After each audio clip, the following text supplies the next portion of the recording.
பெரியவர்களே, தாய்மார்களே, ஜோதிட ஆர்வலர்களே அனைவருக்கும் வணக்கம். உங்கள் முனைவர் TSR ராமகிருஷ்ணன் பேசுகின்றேன்.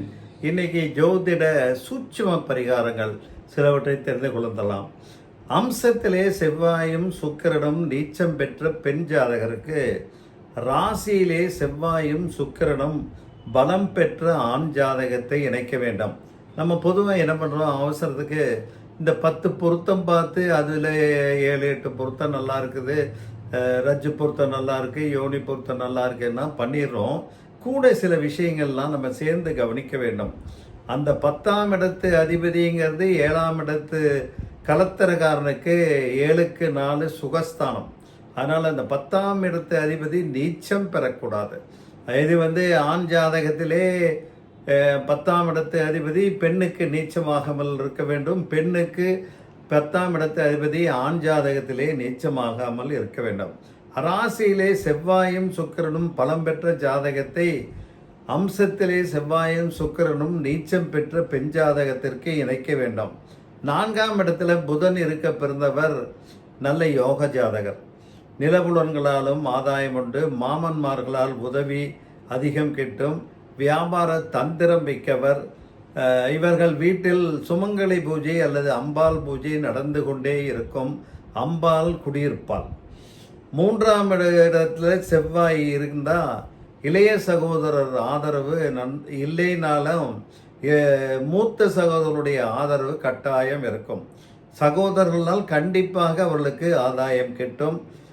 பூர்வீக சொத்து சம்பந்தப்பட்ட பிரச்சனை தொடர்ந்து ஏதாவது ஒரு வகையில் இருந்து கொண்டே இருக்கும். இவர்கள் பூர்வீக சொத்துக்களை பாகப்பங்கு, அதாவது பாகப்பிரிவினை செய்து கொள்வது சிறப்பு. அங்கேயும் பல்வேறு பிரச்சனைகளை சந்திக்கத்தான் செய்வார்கள். 10ஆம் இடத்து புதன் வர்த்தகம் போன்றவற்றிற்கு மிகவும் உதவும்.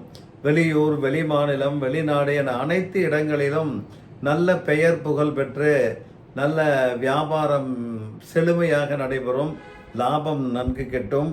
உள்ளூரிலே ஒரு பயம் அதிக மாட்டான். இதுதான் 10ஆம் இடத்து புதனுடைய சிறப்புத்தன்மை. சூரியன் செவ்வாய் இணைவு பெற்ற பெண்கள் கழுகுமலை முருகப்பெருமானை ஒரு முறை தரிசனம் செய்து வருவது நல்லது.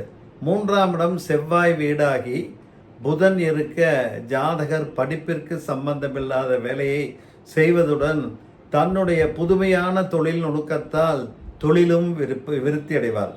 பார்த்தீங்கன்னா லக்னம் கும்ப லக்னம் வச்சுங்க, 3ஆம் இடம் செவ்வாய் வீடு, அதாவது மேஷம். அங்கே புதன் இருக்காருன்னா படித்தது ஒன்று, செய்யறது ஒன்று, வியாபாரம் ஒன்றா இருக்கும்.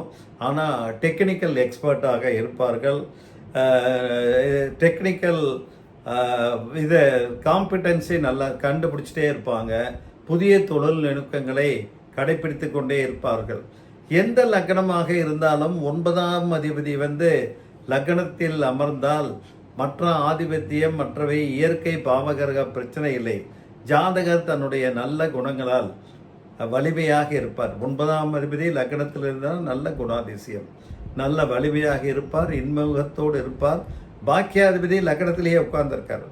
இந்த லக்னத்தை பாவகரங்கள் நோக்கினால் அந்த குணத்தின் விஷமத்தன்மை சில நேரங்களிலே வெளிப்படும். சிம்ம சுக்கரன் உடல் வலிமை என்பது சற்று குறைவே. இன்பமும் துன்பமும் அதாவது மகிழ்ச்சியும் துக்கமும் மாறி மாறி போய் கொண்டே இருக்கும். லக்னத்திற்கு மறையாமல் சந்திரன் நின்று சந்திரனுக்கு 10ஆம் இடத்திலே சுக்கிரன் இருந்தால் ஜாதகருக்கு அழகும் இளமையும் கவர்ந்த வசீகர பார்வை இருக்கும், காந்த பார்வை இருக்கும். கலைத்துறையிலே ஈடுபாடு இருந்தாலும் எந்த துறையாக இருந்தாலும் அவர் வெற்றி பெறுவார். 2ஆம் இடத்திலே ராகு அமர்ந்து அதே ராகுவை பாவகிரகங்கள் பார்வை செய்ய பொய்யையும் மெய்மையாக்கக்கூடிய வல்லமை படுத்தவராக இருப்பார். பிரம்மாண்ட வளர்ச்சி சில நேரங்களில் தலை தூக்கும். 8ஆம் இடத்திலே குருவும் ராகுவும் இணைந்திருந்தால் அந்த ஜாதகருக்கு பிறர் பொருளை தெரியாமல் களவாடுவதிலே குறியாக இருப்பார். ஆக சில ஜாதகருக்கு சில கிரகங்கள் இந்த வீட்டில் இருக்குது அப்படின்னா என்னென்ன மாதிரி பலன்கள் சேரும். எந்த மாதிரி பலன்கள் இருந்தாலும் அந்த தசாபுத்திக்கு ஏற்ப அதில் ஒரு சில மாற்றங்கள் இருக்கத்தான் செய்யும். அதுவும் அந்த ஜாதகருக்கு அஷ்டமாதிபதியோ பாதகாதிபதி திசாபுத்தி நடந்தால் கொஞ்சம் நெகட்டிவ் அப்ரோச், அதாவது கெடுபலன்கள் அதிகமாக தலை தூக்கும்.